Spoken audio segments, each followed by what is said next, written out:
how to change color of your wallpaper on your iPhone X. And okay guys, here in your mobile phone, go to settings.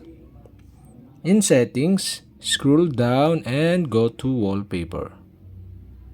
In wallpaper, there are two options of customization. So, okay, you'll have to do is go to right, customize.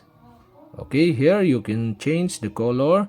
So you can see below the original color. So you can tap this, or you can change the color by tap the color, and you can set the color by tap again the color button below to see the option. So for example, I set into violet.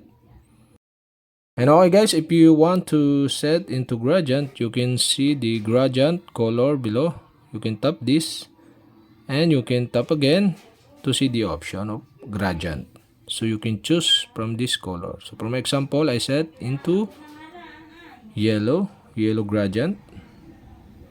And okay guys, after you set the color of your wallpaper, so you can tap the done button on the upper right side on your screen to save this setting of color.